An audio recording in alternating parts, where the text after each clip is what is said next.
Delicious.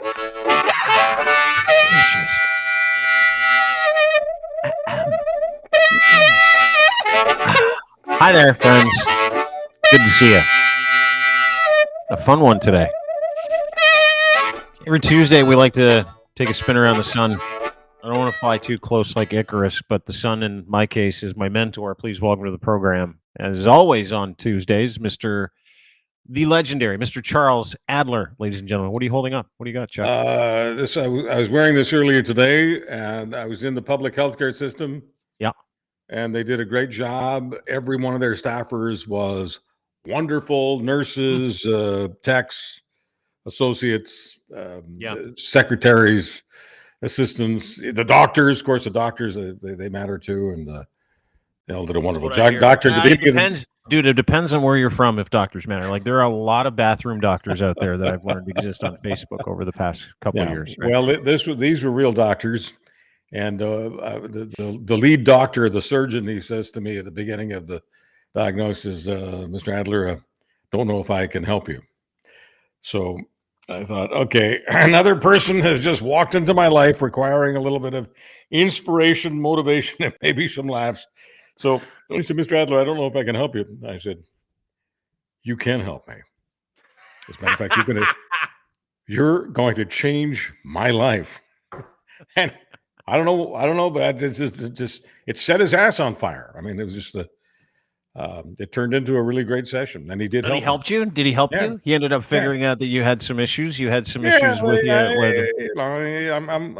I'm over the age of 29, and once you get past 29, you get things should happen.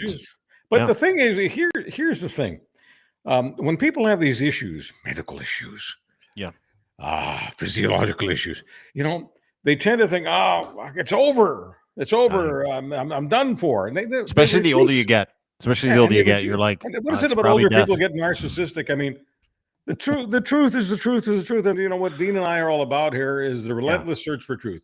It's important to entertain, but it's got to have a basis in truth. And there's a voracious appetite for truth because there are so many liars out there. So many grifters and cheats and ne'er-do-wells and just really skanky, ugly, coos-chasing bastards. And the only way that you can fight that constructively is to occasionally listen to somebody who cares about the truth. And Dean and I, the truth. That's what we care about most. On Tuesdays, especially, the truth matters more to me on Tuesdays because you're here and I can't sneak past a lie. Like, it's like one of those things. And we're going to talk about a couple of truths today. We're going to talk about medical truths. To your point, let's touch on that.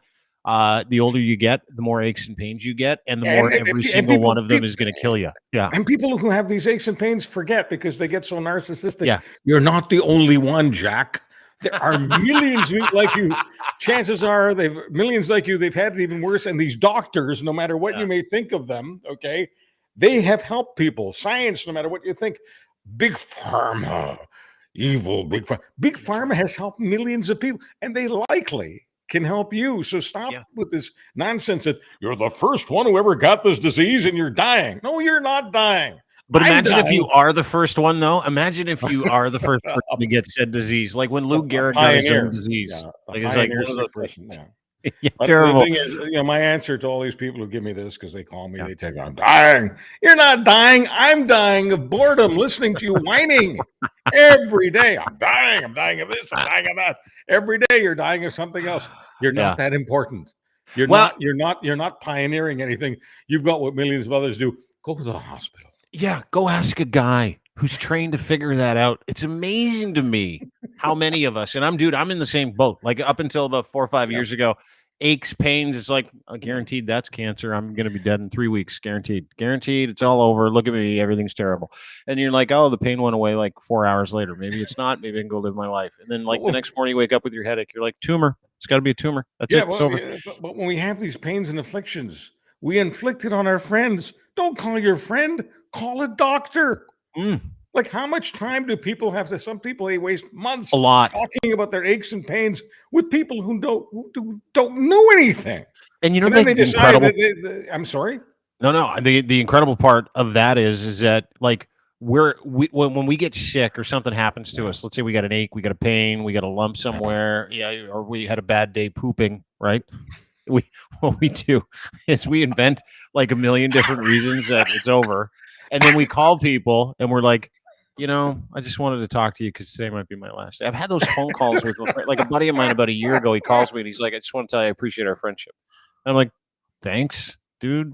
Are you okay? And he's like, well, I'm going in for a procedure tomorrow, and I just wanted to say, I'm like, oh, what procedure? He's like, colonoscopy. And I'm like, so, like, are they doing major surgery? Like, is there a chance you're going to die? He goes, no, it's routine, but I'm pretty sure there's something wrong. And I'm like,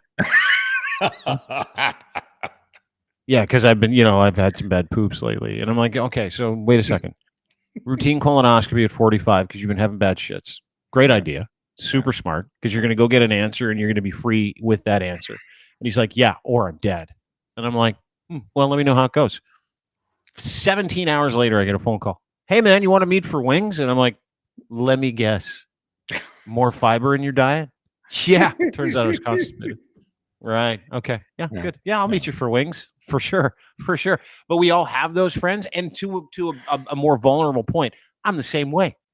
I don't like call people and go, like, I internalize it and I suffer in my death, like in my own house. I'm like, no, it's over. I'm not going to tell anybody about this. But it's crazy. Go to the doctor and he's like, dude, you just need some Metamucil. You're going to be great. Yeah, but it's crazy when we have a plumbing problem, right? Yeah. Something's overflowing. It doesn't matter what it is. Something in the bathroom, something in the kitchen doesn't work. You don't call a friend. You call a plumber.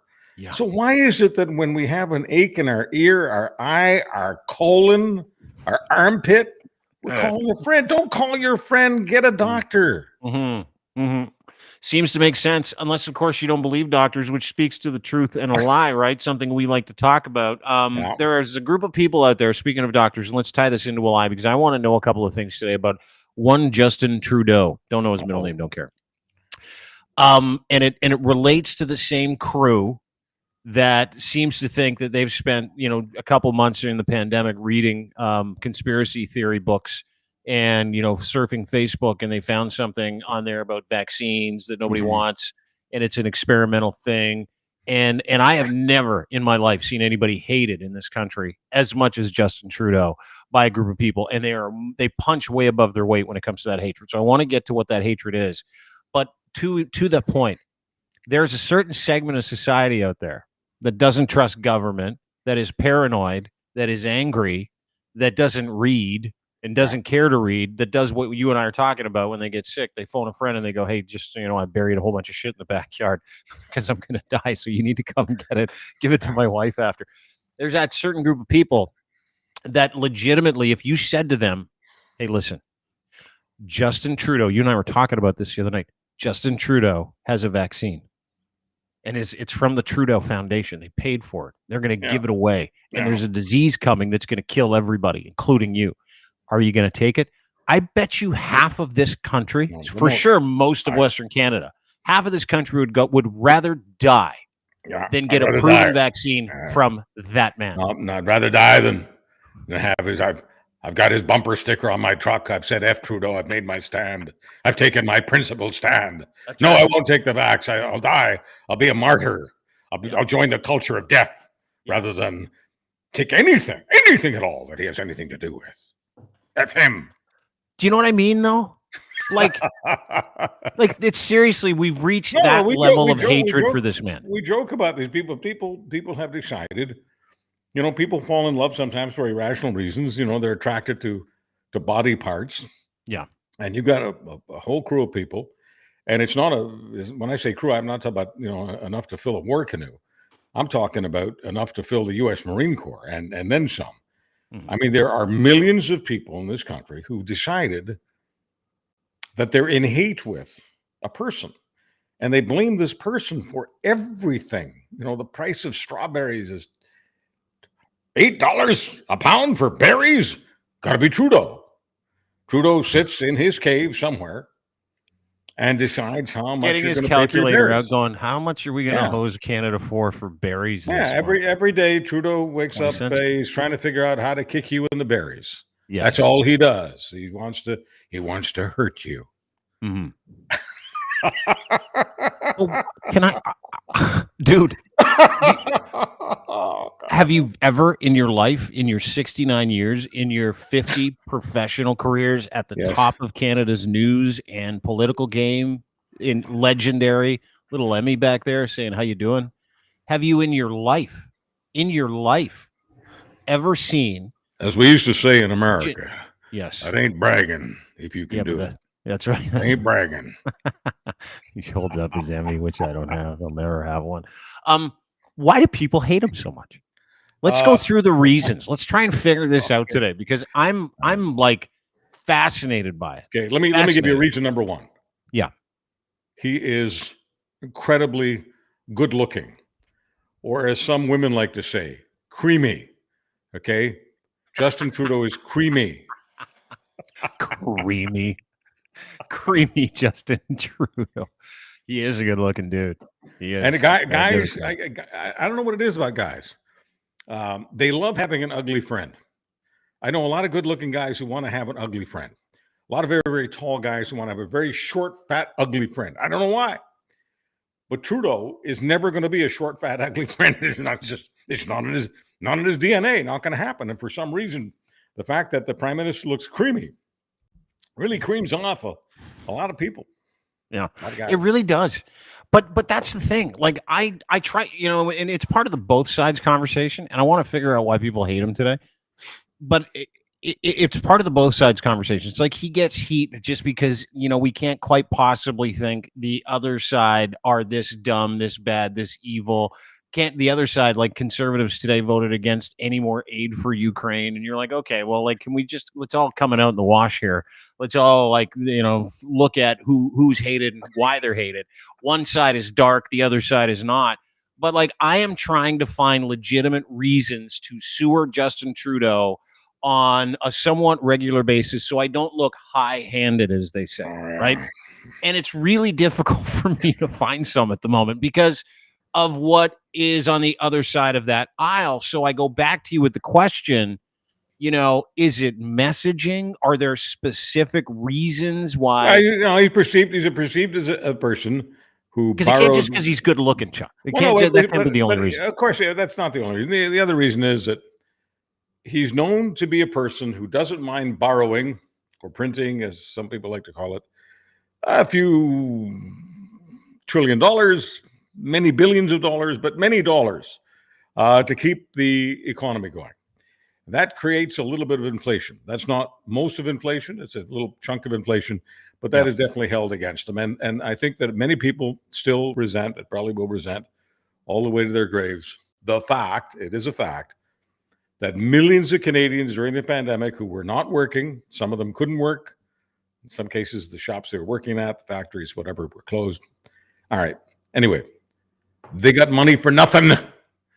And people who worked throughout the pandemic, some of whom were working harder than ever, with a lot of anxiety because of vaccines, no vaccines, who's sick, am I going to get sick because this guy's anti-vax, whatever, all that stuff that was going on, all that extra tension. So some of these people are working 40, 50, 60 hours a week, and they see other people who are working 0 hours a week, week after week after week after week after week, getting money for nothing. And of course, they blame Trudeau. And I think when that goes on for a period of almost 2 years, it sticks. So it's not just that the prime minister's creamy. Yeah, no, I know he's creamy. Great ass too, by the way. If you're gonna talk about the way he looks, his physiology. I mean, the guy's just stacked. But anyway, here's the thing: it can't just be that because that doesn't make any sense to me, Chuck. And I'll tell you why. Mm-hmm. Because that money was available to everybody, no matter who you vote for, right? Yeah, businesses. It doesn't matter, but it happened during his. Yeah, it's like people want to tag a prime minister when the economy sucks. Oh, he created the economy. He didn't create the economy. Oh. The economy is bigger than he is. The economy is bigger than the government is. But he was. So, some people want to credit a prime minister when the economy is good. And certainly the government wants to credit the prime minister when the economy is good. And some people tag the prime minister. So if people are still upset, it doesn't matter, beef, pork, turkey, cheese, whatever, the stuff that people want, let's just call it, the bacon and eggs economics. For people who love their bacon and eggs, they feel that their bacon and eggs are much more expensive now than they were 4 or 5 years ago. which they are. Trudeau's been here for almost 4 or 5 years, so Poilievre keeps reminding me, before Justin Trudeau, price of bacon and egg, okay, and the stuff works. I'm not saying it works on everybody, Yeah. but it works on a lot of people. Well, it does, but it works on people that don't ask for receipts. So let's go through some of those, right? Let's go through Canada's inflation rate. It's the lowest out of every single G7. And I'm not stumping for Trudeau. I do not like him.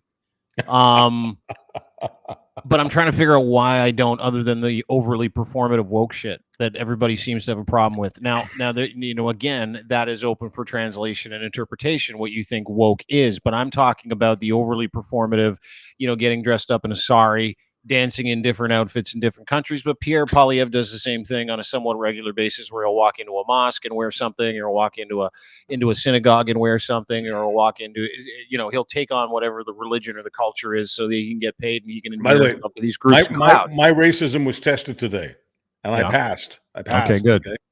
Do I want to ask? No, just the first person that I dealt with at the hospital. Mm-hmm. She couldn't have been nicer. She couldn't have been more efficient. She couldn't have been more generous. Sure. And she was dressed up like someone, in a different time and day. Yeah. I would have said someone who comes from some land far away. Another country. Yeah. Cultural stuff. Yeah. And her pants were different. Her scarf was different. Everything was different. But here's what wasn't different. She had a Canadian heart. Okay. And it connected with my Canadian heart. And yeah, I come from somewhere else, and she may come from somewhere else. But it didn't matter. I needed help. She provided me with help. And when that's happening, you don't care. Mm-hmm. Unless you really are a racist. You don't care. Mm-hmm. No, you don't. So I felt I passed, and I said to myself, if everybody had this experience of the people they're suspicious of, they'd be less suspicious of them. And I think the suspicion does lead to hatred. And one thing I did learn in the States, it was in the parts of the United States where there were no minorities, no blacks, no Hispanics, no Jews, nobody admitting they were gay. Yeah. Nothing. Everybody was that same, white Christian male and female. And it was just that way. And those were the places where there was the most amount of fear, the most amount of resentment. And yes, I have to say it, the most amount of racism and homophobia and all the rest. I don't want to start sounding like Johnny Woke here, but I mean, check off the boxes. They checked off the boxes because they had no contact at all with these folks. Sure. Right. And so I'm not saying that every person that looks different than you is a wonderful person like this one. I mean, that's not what I'm saying. Not all of the others, not all the so-called white folks are wonderful people either. I mean, Marjorie Taylor Greene. What a treat she is. She said one day, sometimes they reveal themselves. Yeah. She said, I've met some white people that I hate. What a ringing endorsement. I'm fair. I don't like non-white people, but there are a couple of white people that I really don't like. So anyway, it doesn't matter. Well, it matters in context, though, because you're touching on something that I think is the problem. Right. And because if you look for like a metric as to why anybody would hate Justin Trudeau as much as they do, where, everybody's like desecrating their $140,000 Dodge Ram trucks with fuck Trudeau flags that they're duct taping to their truck bed, or, starting hate groups about this guy or mobbing him at restaurants, which happened in Hamilton, happened in Vancouver. Yeah. It was an organized effort to go and show up and treat this man like shit. Yeah. Had he done something to deserve that, had he acted like even a quarter like Pierre Poilievre acted, with disdain and disinterest for a hateful, adoring group of people, had he acted like anything else, I'd be like, yeah, I get it. I get that you're mad. But the anger borders on danger. The anger borders on stochastic terrorism in some senses, where it's like, it's not just, I don't see anybody saying, hey, let's go and build a noose so we can hang that guy from that party. The only people that want to, and they'll say it out loud in this country, that certain segment of Canadians will want to hang the guy. And let's get, I mean, they brought gallows and fucking to Ottawa. Without getting into any numbers, I'm not suggesting I have the numbers, but the numbers are exponentially larger than they were for his predecessors. The amount that our government, our people, our taxpayers have to spend on security to protect Justin Trudeau in a number of ways. Yeah. And one of the reasons that money is being spent and needs to be spent, and is fully justifiable, is because all of the haters out there and all of the hate, especially on social media, does motivate. Some people say inspire. I don't like to use inspire in that context, but does motivate some people to make real, genuine death threats. And some of these people are borderline insane, and they are armed to the teeth. They don't have any teeth, but they're armed to the teeth. Armed to the gums? Yeah. Elmer, get back in the trailer. Brush your tooth. Brush your tooth, Elmer. But dude, and that's my point, is that, you get to the heart of the matter when you talk about where racism is most virulent, right? And you've got one group of people that are consistently being fire hosed into being told that the way of life, the way of their old school Canadian life, is being removed from them by that guy. Yeah. Right. Yeah. That guy is coming for your privilege. That guy is coming for your spot in the hierarchy of social Canada. That guy's coming for you being at the front of the line. That guy is coming for your color. He wants to bring other people.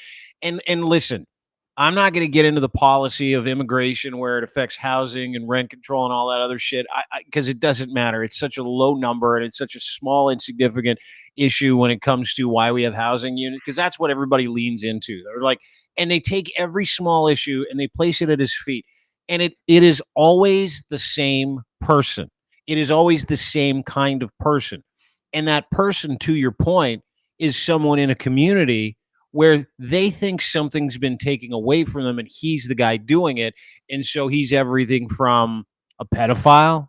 He's and it's like, let's get the noose. Let's go to Ottawa. Let's camp out. Let's get a couple hundred cars with a whole bunch of meth heads and go and do our business on the streets of Ottawa and show people how upset we are. But to your point, it seems to be, which is unbelievable to me, that the vitriolic hatred, the threats to kill him, which, a woman in Saskatchewan got arrested about a month and a half ago after we put out a video that she recorded where she said, hey, if someone wants to pay my daily work fee at the Circle K, I'll gladly take the day off and go and shoot the guy. Like, she got arrested in Saskatchewan. There's a documented case on CBC, CTV. We broke the story, but everybody else ran into it as well. And the truth of the matter is, it only happens to the one dude. Like, it only happens to him. It doesn't happen to anybody else. No. And you never hear about extra protection being necessary for Pierre Poilievre or nobody. Thing. It's all about the lynch mob is out to get Justin Trudeau. Right. No doubt about it. Right. And so I try to find, Chuck, listen, I'm trying to find reasons. I am. But it's irrational. It's irrational behavior. It's irrational behavior. We talk about the relentless pursuit of truth. The truth is there are a certain number of people in every society highly attracted to hating on somebody. And Canada has the same kind of society. And the haters have picked Trudeau. They have fallen in love with their hate of Justin Trudeau. And no, this isn't about shilling for Trudeau and apologizing for him and rationalizing. We're just looking at reality squarely in the face. And it's a part of Canada that none of us really like. I don't think any of us are proud of it. But to try to pretend that it doesn't exist in Canada is ridiculous. We have haters in Canada, and their favorite target is the Prime Minister. And I still, regardless of what the polls say, I don't know how this ends up a year from now, a year and a half from now, maybe almost 2 years from now when we have an election. There may be a number of Canadians who want to give all the haters the finger. And if they do, they will vote for the creamy guy. What are the for the creamy dude? What are the reasons, if legitimate, do these people have not to hate him this much? Because there is no reason to hate anybody that much. Anybody. I don't care who you are. I don't care what they've done. there is no reason to hate anybody that much. Like I think Pierre Poilievre is a terrible fucking human being, and I give reasons for that. Like I give value for money when we talk about what it is. He is a man of no character. He is mean. He is nasty. He treats women like garbage. He treats reporters like garbage. He is like a fire hose. He's a howitzer of lies. Pardon me, but as you know, I was born in this Central European country called Hungary, which borders on Ukraine. So may I speak up for my neighbors for a moment? Please. I don't make any bones about it. Russia's committing war crimes every minute of every day, and to me, Vladimir Putin is an unindicted war criminal. I wish he could just be taken to The Hague right now in the Netherlands and be put on trial for his crimes. Okay, I don't want him to be thrown in jail without a trial. I want him to have his trial. But as far as I'm concerned, Vladimir Putin is an unindicted war criminal. Mm-hmm. Zelensky, to me, is a hero. He's a hero of freedom. He's a hero of democracy. He is a man among men. And Pierre Poilievre and his crew, every single day, are putting the boots to Zelensky and Ukraine. I have a certain amount of speculation I could always offer on why that is, but it doesn't matter.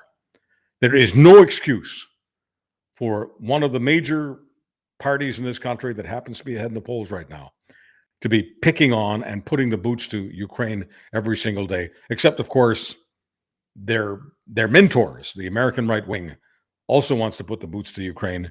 And it may just be a coincidence that the conservatives here have decided to go the way of their American cousins. It's may be a coincidence. It's but not. Some people don't believe in those kinds of coincidences. Well, dude, it isn't. I know it isn't. I know that they are sharing notes. I know that the goal for them, much like Rogan calling out Justin Trudeau for being a commie, a censor, all the things that he said.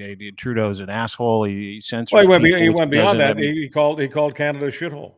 A frozen shithole. Yeah. Shithole. So, you know what? There were Canadians and Canadian news publications that celebrated that. Oh yeah, and not real news publications. I'm talking about the fake news publications that pretend to be news publications like Canada Proud, and I've got no problem saying their name here. Lobbyists, charity, so-called charities, registered as charities.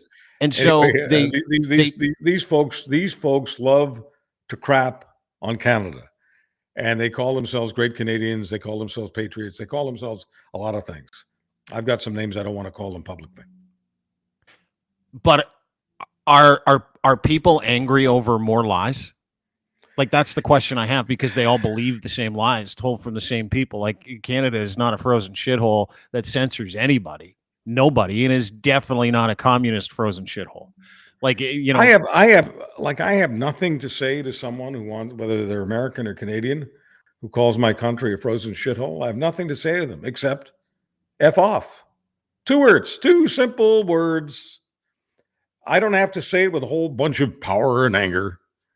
I don't have to torque it up. I don't have to shout. I can say it quietly. F off. Mm-hmm. Mm-hmm. There's nothing else to say. But here's the thing, and that's my point, is that everything that these people believe is true about the person that they hate, generally speaking, is a lie. You can ask somebody, well, why do you hate him? Well, I just do. Okay, well, why? Well, because he's gay. I heard that one the other day. And I'm like, well, first of all, you don't know if he is. And if that's your reason that you don't like him, then you're an idiot. And I'll tell you why I don't like him. I'll tell you why I don't like him before I get into that part. I don't like him because he called a COVID election for extra seats when we were at our sickest. Right. And I was very disappointed. You don't like him because he was being a politician. Exactly. Like that was the worst thing to do at the worst time ever. Right? Like, it was the committed worst. The act of crime. The politician got caught committing the act of politics. Yeah. Right. But dude, under extreme duress. I totally get it. I totally get it. Under extreme duress. He took advantage of the situation. He never thought he'd be more popular than he was there, because he felt he had just saved the country and saved the economy. Yeah. And hey, why don't I give people a chance to vote on that? Totally. So fine. But when it comes to the people who want to rag on our country, there's nothing that turns me off more than people who want to speak back to that by talking about all the wonderful things about Canada. Excuse me. If they thought those things matter to them, they wouldn't be saying that. I don't have to defend Canada. Canada can defend itself.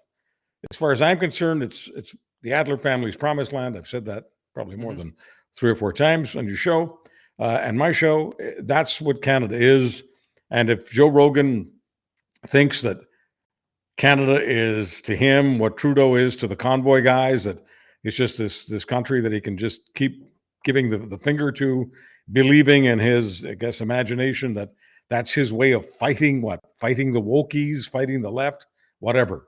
But let me just get to something else. You mentioned a lot of people say they don't like Justin Trudeau because they believe he's gay, which is the same thing as saying they hate gay people. Yep. So riddle me this, Batman. Why do people? And I grew up in Montreal, which was the Paris of North America and all that. And the whole gay thing, I'm telling you, for my entire life, the gay thing was never a big deal at all. Okay. I never experienced any homophobia until I moved to Ontario. Okay. Just like I never experienced a lot of in those days. It was, Pakistani stuff, anti-Pakistani. It was, people were being called Pakis, and it was just really vile stuff. This was in Toronto. I never experienced that in Montreal. So I guess I was very naive Canadian growing up in Montreal without a whole lot of hate. And then I experienced it when I moved west, not just Ontario, but other provinces. So this homophobia stuff, this gay stuff, where does it come from?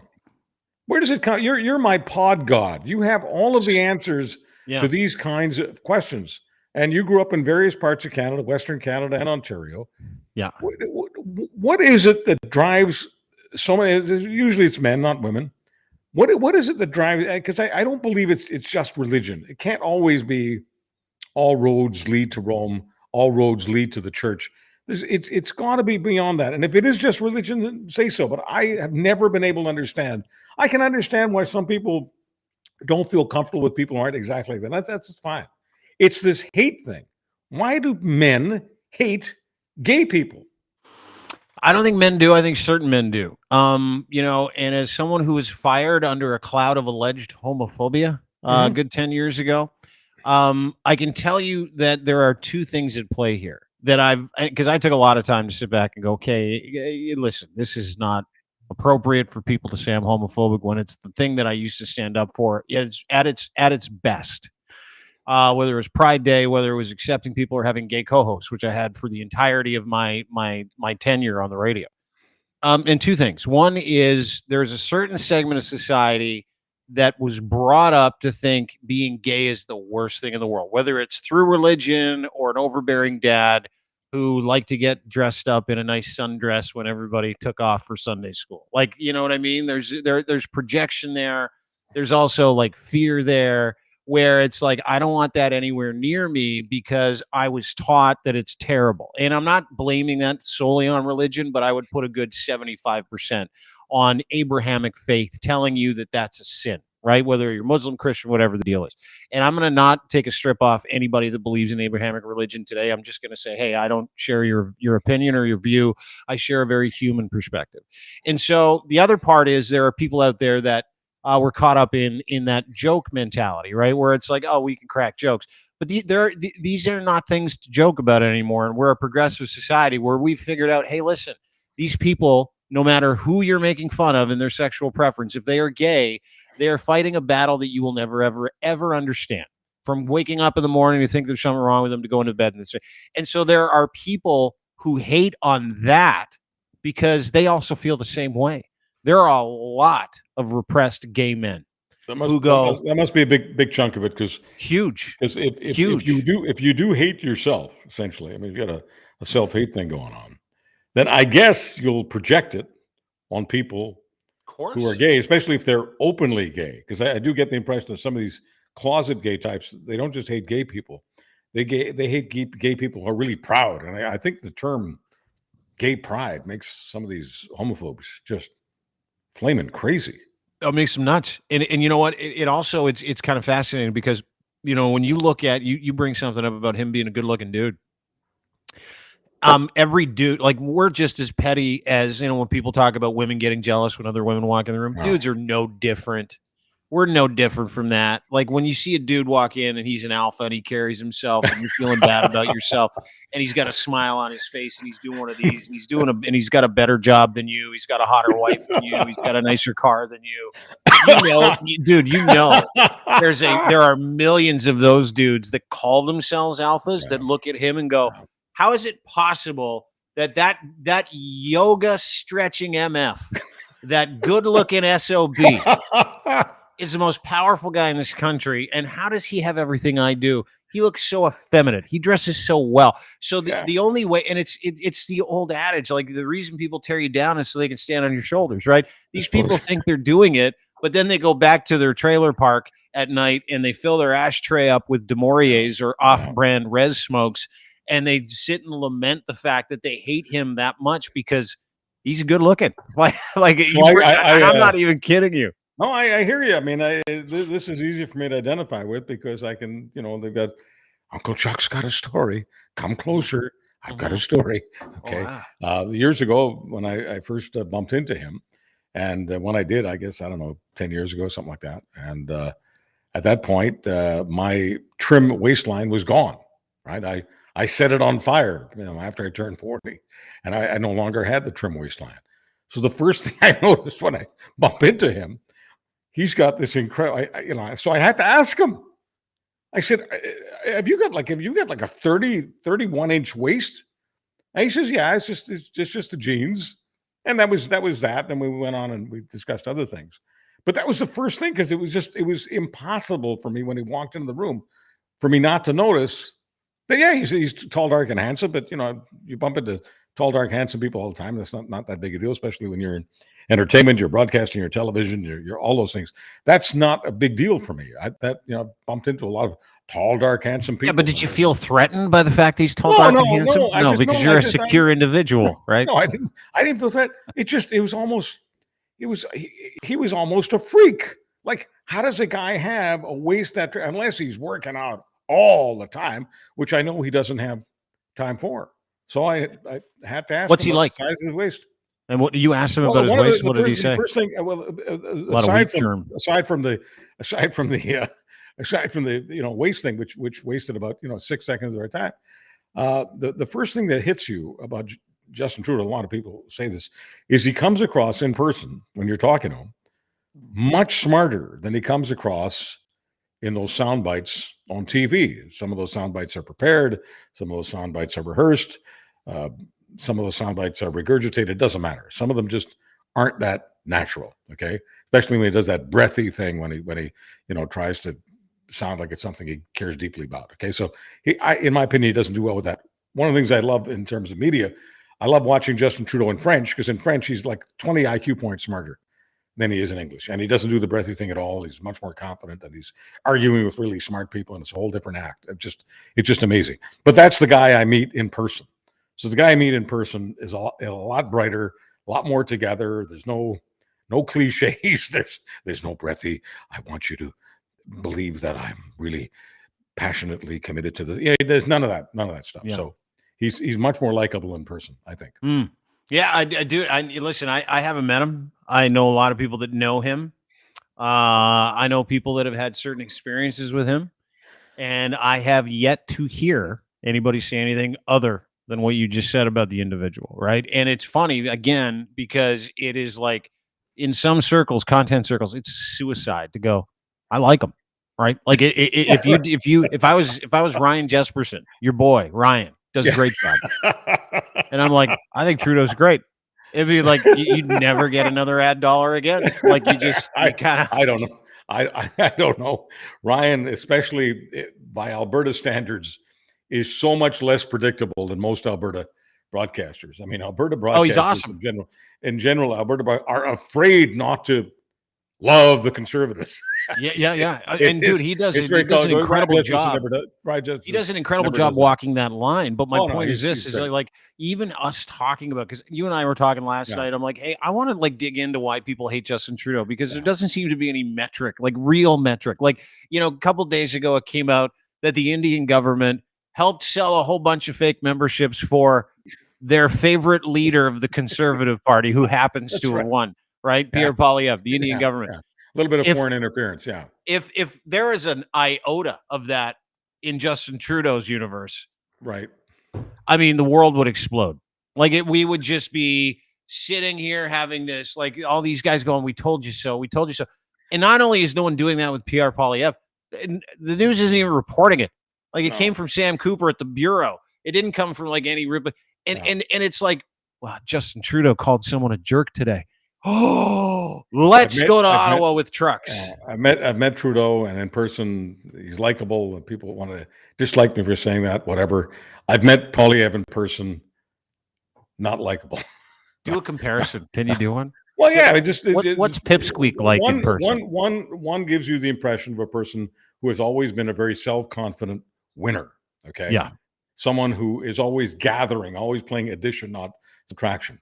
Yeah. And the other guy is a guy who just comes across to me as a guy with a permanent chip on his shoulder, a guy who's always out to get people, a guy who's not building a coalition of people behind him, but sort of building an enemies list. And in my life, I've only lived my life for 7 decades, so I haven't lived 1,000 years. But in my experience, small people, look what I'm describing with Poilievre, those kinds of characteristics. The small people, the ones who are quick to paranoia, building petty shitheads, all that stuff. The kind of guys who used to get beat up a lot in school. I'm not saying I did any of the beating, but I'm just saying, there's certain people. Everyone can relate to this. There's certain people you grow up with, certain people you go to school with. Doesn't matter, elementary, middle, high school, doesn't matter. And they're just the people who are almost inviting people to wail on them. Okay, there's just something about their character that really attracts a lot of negative energy, and that's what Poilievre reminds me of. And will he grow up someday and become a better human being? I have no idea. There's still time, but at the moment, it's just so obvious. Listening to his slogans, listening to his banter, especially when he's bantering with a young reporter in an apple orchard. I'll never understand why conservatives, wow, what a macho, what a man, Poilievre. He took on someone, in terms of professional debating skills, he took on someone who can't spell debate, and he whacked him. He won. Yeah. Which, if you watch that interview in the apple orchard, he lost by virtue of opening up his fucking negative mouth. Like, pardon my language, and I know I shouldn't swear on this podcast. But if you saw Mike Tyson, right, beating up a 6-year-old, you wouldn't call say, it courageous. What a guy Mike Tyson is. But anyway, that's how that came across me, and that's just a personal thing. I mean, we all are subjective. We all have instincts, but my instincts on Trudeau versus Poilievre has absolutely nothing to do with liberal versus conservative, this policy versus that. No, it's just as human beings. One of them, as a human being, one of them is a winner, and the other one not so much. No. And it's that easy for me. A lot of people ask me, call me names and call me a liberal apologist. Like my friends over at Canada Proud, when we started pushing back. You got some friends there? Yeah, well, not good buddies. Yeah, really good buddies. They sued us for $200,000. So, when they got some friends there, so and they're an official agent of the Conservative Party of Canada, as you know. They're not a news outlet. They're just a bunch of digital lobby guys. So anyway, bottom line is, let me just say something. Not in the interest of balance or anything silly like that. Just they do what they do. Okay, there you really go. well, and they're very effective at doing what they do. It doesn't matter how much I agree or disagree with it. This has nothing to do with policies. No. This has nothing to do with substance. I'm just saying they are professionals at what they do, and they're very effective for the Conservative Party of Canada. Incredible. And they were effective, I guess, for Doug Ford to set up the whole Doug Ford thing, right? Very, very effective. You got it. Ballingal did a great job. I guess now he's trying to do a great job on you. It's not going great. They asked us to kind of put the Heisman the other day. It's none of my business. Well, that's why I'm telling you, because I want to share it with you. Anyway, my bottom line is that when we talk about the messaging that gets put out, it always amazes me It always amazes me that they Yeah. put out the same mean-spirited messages. Not just that they put out mean-spirited stuff from their client, Right. not that news outlets are saying, "Hey, check this out. He's a great guy." Yeah. It is always about, "Yeah, I want a guy like that." Right? That's the guy Canada needs. We need someone who treats a senior citizen reporter just asking questions like shit. Is that what we need? We need someone who lies to you about a terror attack, which wasn't a terror attack. You need someone that lies to you about why he's blocking aid to Ukraine, to people who are like literally being murdered daily. You're like, and he says, oh, it's about the carbon tax, and like the rinsing that goes on to convince everybody that you want a bad person to be your prime minister, because that's a bad person. That's what a bad person does. A bad person says, we don't want to help a country in need that's currently being genocided by Vladimir Putin. Like, we don't want. That's a bad group of people that want bad things to happen to good people. That is really simple math for me. Really, really, really simple math. But the way that it resonates, that bad person, Joe Cowboy, F the world, Yeah. F the media, the way that resonates with a certain group of people it continues to blow my mind, because what we're really talking about is light and darkness here, right? Absolutely, but they are very good. They are very good at talking to the market out there, that part of the market that wants to hear it. They do it better than others, and that's why they're successful. That's why they make money at it. I guess in the suit they're trying to say that you're taking money out of their jeans. I don't know. I don't know how they're going to prove that. Well, we'll see. I'm really excited for them to prove it. It's rare. I mean, I have never seen a case in discovery, which is a process that people go through when they're involved in civil litigation. So sometimes discovery is known as the put up or shut up kind of phase. And in discovery, I guess they have a burden to prove that they're losing money. Yeah, which like they 200 aren't. grand. No, but you're the reason they're losing money. So I mean, good luck with that. And the only reason that would be the case is because I told the truth about something that they said. So in stark contrast, this is Pierre Poilievre's gaslighting agency, and to your point, incredible network. They've done an unreal job convincing large portions of Canada this place is a shithole. Right, It's been masterful to watch. But they're taking credit. I mean, the group doesn't matter whether it's Canada Proud or the Conservative Party. Yeah. It's one happy family. Okay, so they're taking credit right now for the double-digit lead they have in the polls. So I just think it's going to be very, very hard for them on the one hand to say, we're doing really well. We're double digits ahead. If there were an election today, not only would we win, we'd win this commanding majority. So it's hard on the one hand to say we're really successful right now. But this guy Blundell, he's hurting us. It's great part in the lawsuit too, Chuck, is I'm happy to tell you this because I'm happy to. I'm legally allowed to, so I'll tell you this. Okay. Part of their lawsuit, which made me laugh the hardest, was like, he embarrassed us.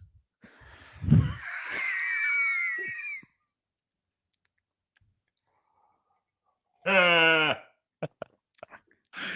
who knows? Who knows? I mean, I know. Maybe part of this is just another way of ginning up publicity for themselves, which they do a great job 100%. on. And maybe they 100%. feel that everything that you're doing right now, and frankly, that I'm doing right now with you, as we spontaneously end up in this conversation, maybe they're loving this because once again, they're here get their names out there. And remember something: the way politics works, you can get a lot of love from people who really intentionally dislike the people who don't respect you. So I think that much of this is about Canada Proud being smart enough, there it is, I said it, or effective enough to understand that making Dean Blundell an even bigger enemy and having him pissed off about this maybe schmaybe kind of lawsuit is nothing but good news for Canada Proud, because Dean Blundell is going to be talking about Canada Proud every day. So, well, it's interesting. They claim that they don't want you talking about them. Yeah. I have a feeling they love having you talk about them. And I have a feeling they're making money by you talking about them, because their supporters who don't like you, many of them don't like me either, are saying, hey, if they're the ones who are getting under Dean Blundell's skin, I'm going to send another $100. Yeah. So just so you know, that is happening. To your point, is that Canada Proud, much like every other one of those third-party agencies that acts, what I say, in my opinion, which has been held up by several different major news outlets in bad faith as a news outlet, which they are not. They're an agent of the Conservative Party of Canada exclusively. And you know, the interesting part is that we, and I updated everybody in the podcast yesterday, and I've cleared this with our legal team, is that the response that we got from them yesterday is, hey, can we just hurry this up, please? Because Dean is crushing us. And I'm By the like, way, I'm not done. by the way, So Dean, I think there's an why do you think opportunity there. why Yeah. do you think the Conservatives at the moment, the current crop of Conservatives, why do you think they loathe me as much as they do? I think they think you're a turncoat, dude. Yeah, I'm an Yeah, I think. apostate. And Well, you are. you got that religious background, and if you're a zealot, a religious zealot, there's nothing a religious zealot hates more than someone who was part of the group and left. Like you said before, you got blood on your hands when it comes to the messaging system in conservative Canada, right? You do. And this is like, there's a dude that I know, his name's Buzz Bishop. He's a good dude. He does radio in Ottawa. And he's like, when you join the network, he's like, why is Chuck joining the network? He's like the godfather of like right-wing messaging. I'm like, he knows. And I think that's one of the reasons he is who he is today, if I'm not mistaken. The other reason that they can't stand me is because they know that I can do what they do exponentially better. The record shows. They know that for all their feeble effing talking points, I wrote thousands of much more effective talking points. So it really does aggravate the piss out of them that I'm not on their team. Let me ask you, not something we've ever talked about. Might as well do it here because we've already sucked all the marrow out of the stuff we wouldn't talk about. So might as well keep sucking. It's getting this thing is getting too true. We promise people the truth, but we may be giving people a little too much here of the truth. Do you, since you've decided that, hey, listen, I need to stand up for the human beings in this country. I love this country. It is not what people are being told it is. Yeah. What was the catalyst for it? And have you received a whole bunch of emails with just question marks from people in the conservative machine over the past couple of years? It was the Kenny thing. You know, Kenny was like the Pope of Canadian conservatism. And I assassinated, rhetorically, on the show, my show, I assassinated the Pope. And I've been told that by several different conservatives that you went too far. You didn't just question him. You persecuted him. You didn't just persecute him. You crucified him. You didn't just kick him in the knee, you assassinated him. I mean, those are the kinds of phrases that are used by conservatives who are really, really ticked off because they saw me as one of their most valuable players. They saw me as one of their ace pitchers and water carrier. One of them sluggers. I mean, I can pitch and I can hit. I can pitch talking points for my team, and I can whack the hell out of the other team. I can pitch and I can hit. That's what I was known for in the States and in Canada for conservatives. And they'd rather have me on the team, and they're ticked off that I threw down with Kenny. And after I threw down with Kenny, I wasn't attacking the hell out of conservatives. Conservatives decided to boycott my show and say a whole bunch of nasty things about me and publish some stuff. What was the content of the conversation? We can talk about that, right? It was over the LGBTQ community. Yeah. I just felt that it was time for Jason Kenney to offer an apology to the LGBT community in general, but especially because of some stuff that went on in San Francisco, where he was a so-called pro-life activist that took things a little too far. Didn't he have the perspective back then? And this is a documented perspective of his that he really did try to run away with, which is why he's perfect for the Conservative Party. His documented perspective back then was that gay couples shouldn't be allowed to visit each other in hospice if they were dying of AIDS. That's the part that got into my craw, and I really I needed an apology, and that wasn't going to happen. But yeah, he was part of a movement in San Francisco where he wanted to make sure that there was local legislation that prevented gay partners from visiting their dying partners in hospices. And beyond that, not just to visit their dying partners. And I wanted to stop people, gay lovers, gay partners, whatever term you want to use. The best, you're dying, you're gay and you're dying of AIDS in a hospice in the San Francisco area. And the person who you are the closest to, your very best friend, your partner, is not allowed to visit you in the hospice. And then beyond that, he took it to not even allowed to attend your funeral. So for me, that was several bridges too far. And I wanted an apology, and wasn't going to happen. But you did this live on the radio. Unfortunately for Mr. Kenny and the Conservatives, I did it live. And the only reason it happened is because Kenny didn't want to back off on a candidate he had in Alberta. Okay, I don't know, about an hour and a half out of Edmonton, rural Alberta riding, and the guy had said a bunch of nonsense that was anti-gay, it was anti-female, it was anti-human, it was a bunch of crap. And this guy was going to be, there's no doubt in my mind, no doubt in Kenny's mind. Everyone knew that they were going to form government. The UCP was going to form government because this time you had a conservative movement that was united. It wasn't disunited. You didn't have the NDP going up the middle. This time it was the United Conservative Party. Anyway, so there was no doubt that Jason Kenney was going to be prime minister, but going to be premier of Alberta in a few weeks. And this guy who said all these things on tape was going to be the education minister. So I just felt on behalf of many people in Alberta that Alberta deserves better. Alberta deserves to have an education minister who's somewhat educated. I'm not asking for much, just asking for him not to be the education minister. So I had to go after Kenny a number of times just to stop that from happening. Finally, at some point, he said, "Uncle," and he said, "Okay, the guy, he won't be the education minister." But it was that kind of interview that went off the rails. But as soon as that went off the rails, now here's the dangerous part. And there's not a lot of people understand this part about what we do or what we did for a living, right? Yeah. You knew that you couldn't help yourself. You had to speak your conscience in that moment.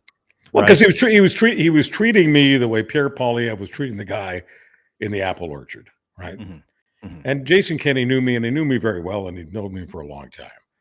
So here he is on this interview.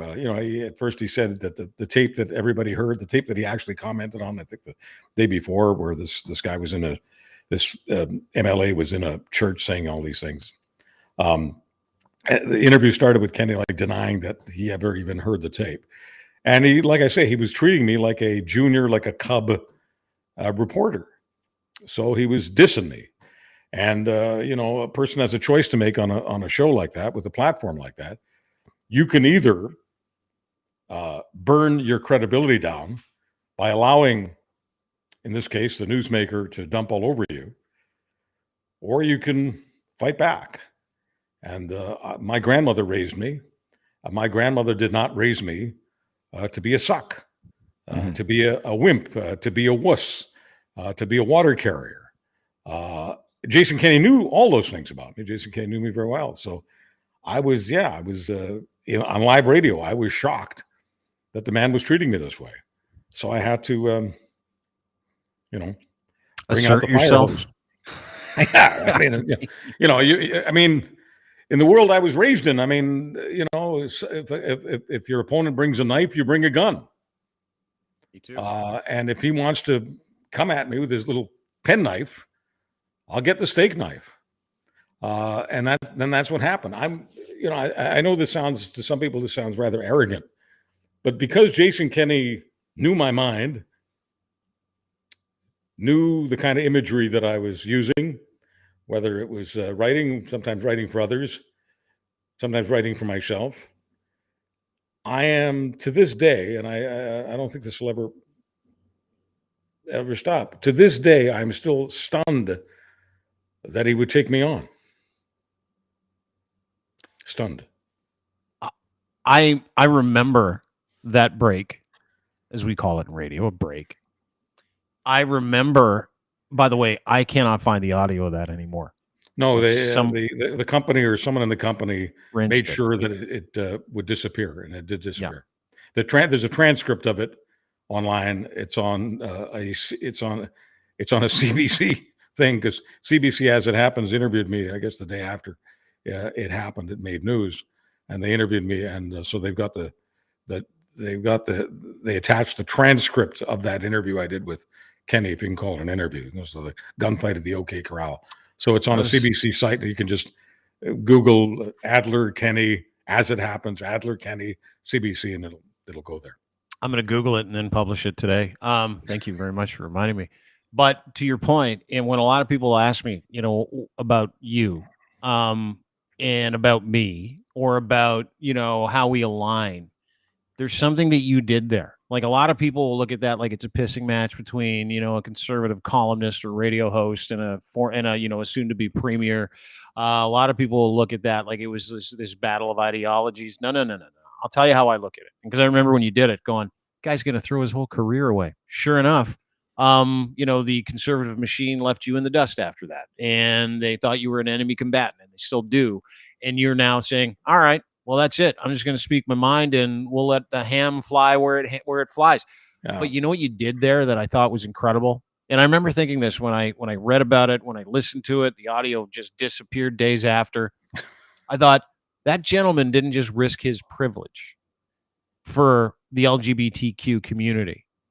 That guy put his whole career on the line. Like, you put your entire career, lifelong relationships.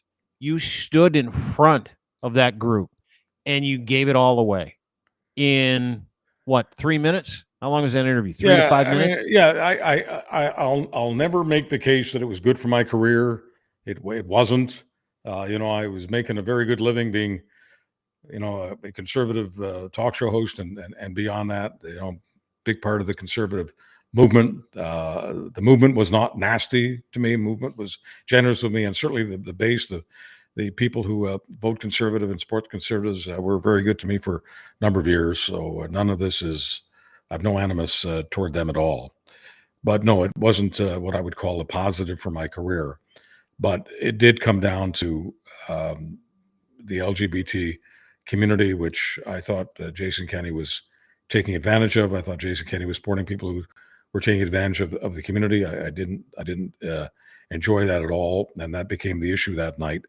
And Jason Kenney, in my opinion, lost a character test that night, and he had been someone that I was very supportive of. I was supportive of Jason Kenney succeeding Stephen Harper. I wanted Stephen Harper to take a walk in the snow, have a little convention, and have Kenney win that. So I was definitely in Jason Kenney's camp for a very, very long time. So no, it didn't. I can't call it a bonus for my career and anything like that. But the LGBT community is important to me for one central reason, and I may have mentioned it on the show. I certainly told, as it happens, when I was asked about it, Carol Off was the host, and she said, "What is it? What is it about the LGBT community? Why do you feel this personal affection, affinity, whatever language Carol was using that night?" And I just said to Carol, "What I'll say right here, what I'll say to anybody.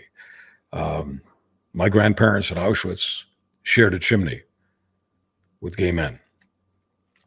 Hitler wanted to execute, wanted to liquidate, wanted to exterminate gay men just as much as he wanted to exterminate the Adlers.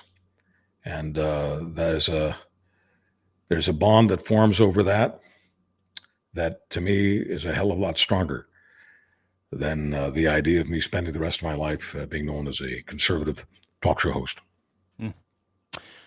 And with that, you get the soul of my mentor, my very good friend, and he should be the conscience of journalism in this country, should be the conscience of media in this country. And let me just go out on a limb and say, any man who's willing to, straight white man, no matter where you're from, who's willing to risk his career and his privilege, and you put it all on the line, and you rolled the dice, blew in your hand, you threw it out.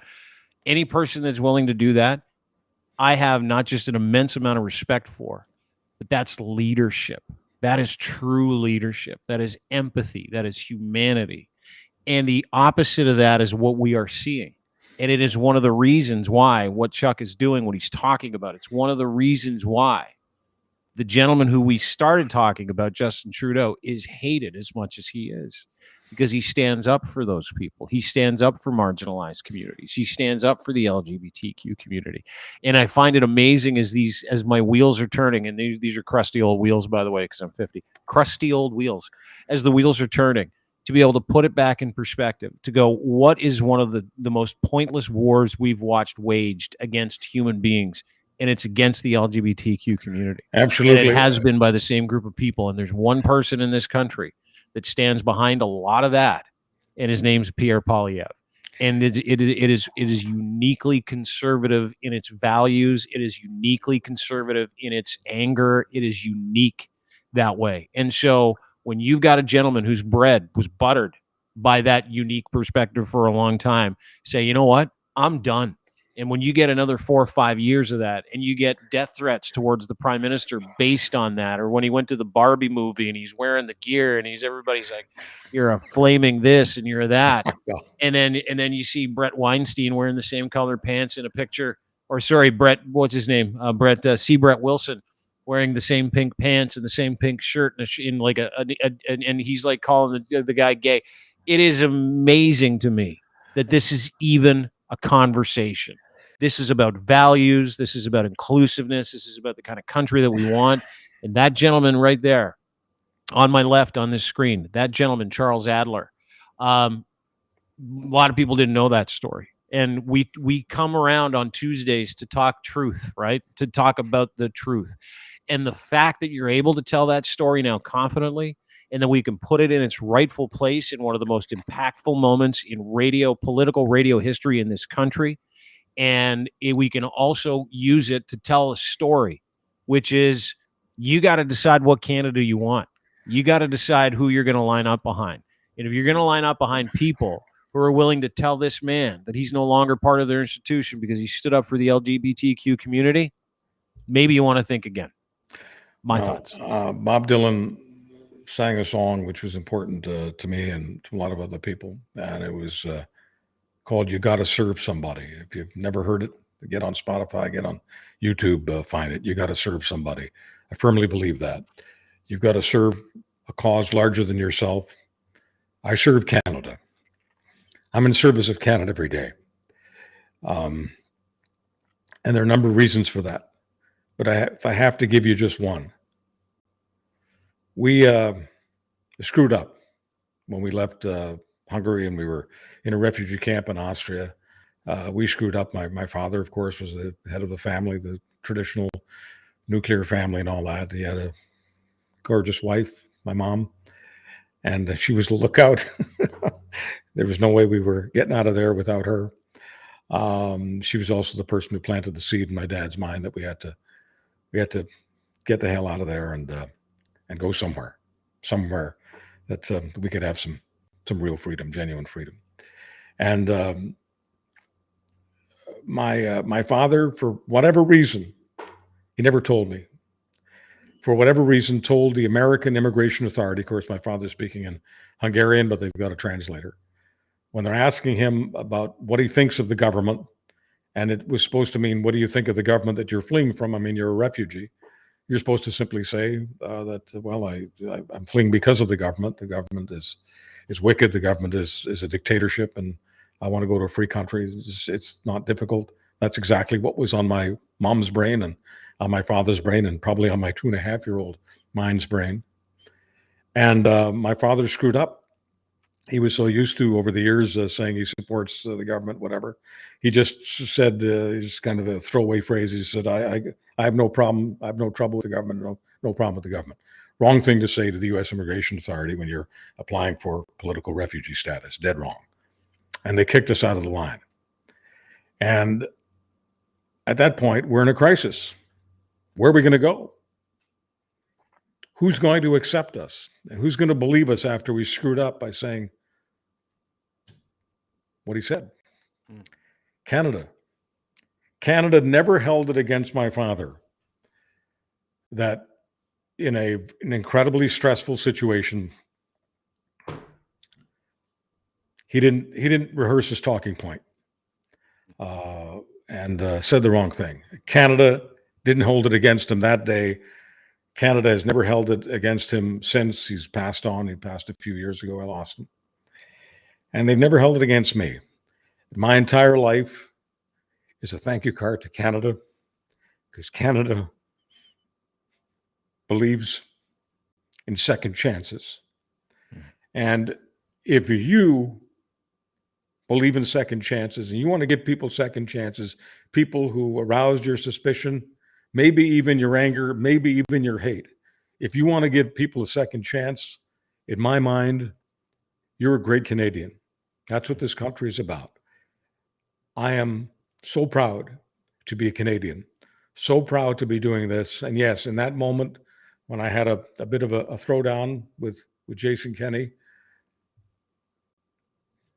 I was thinking about Canada. Yes, it was the LGBT community, but as a Canadian, I felt that I had to take a side. He forced me to take a side. You know, am I siding with him and his homophobic person who he wanted to make an education minister, or am I siding with the LGBT community? And that night, the community won and he lost, and I couldn't be more proud to support the community that I did, because that was, in my opinion, the Canadian thing to do, and I always want to do the Canadian thing. I want to be like you when I grow up. I tip my chapeau to you. I tip my chapeau to you. By the way, chapeau is a French word for people who don't know, for hat. Yeah. And I think as much as this is distasteful to some people, but once again, in the pursuit of the truth and relentlessly, as we like to do, I think that's another thing, that even though Canada is well over 100 years old and should be more mature than this, I think the fact that Justin Trudeau is seen by the people who hate him as French, I think that also adds to the vitriol. Then if he's French, then I totally get it. I'm just kidding. I was just like, no. I grew up in, everyone knows now how I feel about Canada, but I grew up in French Canada, as it was sometimes known as, and I just don't know how you can grow up in Quebec and party with your neighbors, your French neighbors, and maybe even some of their daughters. I don't know how you can enjoy the joie de vivre in la belle Provence and hate on the French. I don't know how to do that. I never will. I got to tell you something. I love the French. I love the fact that we have a uniquely French province in this country. Absolutely support the preservation of parts of French history. I think it's a beautiful thing. Like, I think we should be sticking up for everybody's history in this country. We should not be telling people that they're wrong for the things that they believe, unless the things that they believe are truly hateful and exclusionary. And then it's like, fucking gloves off. I'm happy to do that. I think the rest of us should. And that is uniquely Canadian too, right? Is the ability for Canada to police its own. And I think we're starting to see that. I think we're starting to see people like you that have hearts like you, that have the ability to communicate like you, tell the truth. So thank you for doing that today. Appreciate it. Charles, the truth-telling Wolverine, ladies and gentlemen. Thank you. Thank you so much. I expected we'd be telling the truth here, because that's what we do, but I didn't expect to get as emotional as I did about some of the topics that you wanted to get into. And once again, a tip of the chapeau, a tip of the hat. I salute you. You're able to get out of me what many people are not. I've said this before to Ryan. You're the two guys who got me involved in podcasting. And it's like having a brand new life all over again. I feel like a 2.5-year-old baby again, about to discover Canada. And I just can't thank you and Ryan enough for getting me to want to get out of bed in the morning. Oh, dude, we're just happy to have you around, because we think we're the cock of the walk and we need someone to tap us down once in a while. That's the thing, is that we got to have you around because you regulate us. It's our pleasure, my pleasure. Thank you very much, Charles. Your podcast is outstanding. I encourage everybody to go download it, the Charles Adler Podcast, anywhere you get your fine podcast. Give my friend Charles a follow. He is the conscience of journalism in this country, and should be. People should regulate themselves according to what he does and says. At Charles Adler is where you can find him on Twitter. Buddy, great to see you. Glad this was a joint show. That doesn't mean it was a show brought to you by any organization. Chuck and D. Selling cannabis is not we're not a cannabis product. We're we're brain food though. We're food for people who are craving the truth. And this was a joint. We don't have we got a name for this show yet? Because I just call it Chuck puts up with Dean for 35 to 50 minutes. okay. Can we call it that? This was a joint show. This will be on the Dean Blundell Show podcast and also the Charles Adler Show podcast, yes, because we are true podcasting brothers, and I'll find better language for it. But we're sharing a lot of good stuff here, and I just want to say something to the audience here. Yeah, please. I love you. Thank you. Thank you.